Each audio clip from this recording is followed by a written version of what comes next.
Well, fatal accidents along I-44 have been increasing at an alarming rate over the past couple of years. We've got Samantha Walker with us this morning to share how these accidents can leave a lasting impact on the mental health of those involved. And welcome to you, Samantha. Thank you so much for being with us this morning. So over the past few years, JPD especially has seen an uptick in these crashes on I-44. Talk to me a little bit about, through your research and reporting, what you noticed with these crashes. Yeah, so like we've seen in 2022, it was 1, in 2022 it was 3, and in 2022 it was 4 through January through October. Yes. And so when we're looking at especially areas where these accidents might see, Sure. in August of this year, we saw that really horrific accident at exit 8, and those exits on the I-44 are some of the most common places that we'll see those. So that exit 8 accident that I'm referencing in August, that was when we saw the sign come down that involved a semi. That's just some of the worst fatal ones that we'll see, and so those are some of the common ones that we'll see frequently. Absolutely. And then with this, is it just distractions, high speeds, a mixture of both, heavy traffic? Yeah, so with I-44, there's so many different components with it that can make it a riskier drive. Yes. You have people going upwards of 70 miles an hour. Those high speeds do play in it. And, you have people going over 70 miles an hour. Cell phone usage is another huge problem.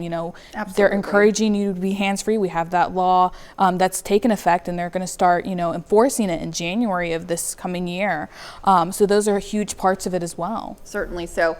And as we head into the winter months with more dangerous road conditions, are local authorities kind of stressing the importance of putting those phone downs, making sure you're taking proper precautions when winter months head our way? Absolutely. So they know, especially during these holiday months and these winter months, traffic is going to not only increase with people traveling to go see their loved ones during this Christmas and Thanksgiving season, but also we do see those road conditions possibly, deteriorate because of weather.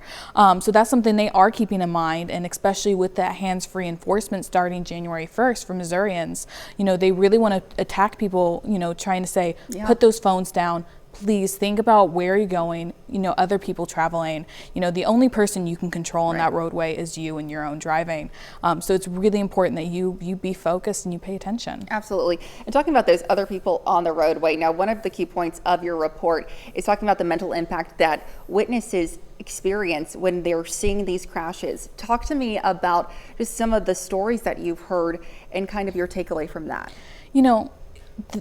Seeing these fatal crashes, that's something that, first responders have talked about, and they even get training for it. But everyday people who are driving by these crashes, that's not something they're necessarily prepared to see ever, let alone just driving to work or home. And so, we spoke with a 22-year-old woman who saw a fatal crash scene, and for her it was horrific. She said, I will never be the same. And she said it made her appreciate and, think about she may not make it home one day when driving. And it's something she's keeping in her mind, and she's encouraging other drivers on I-44 to keep in their mind as well. Heartbreaking stuff. Well, Samantha, thank you so much for being with us this morning. Of course, Samantha will be sharing her special report tonight on KOAM News. Stick around. We'll be right back.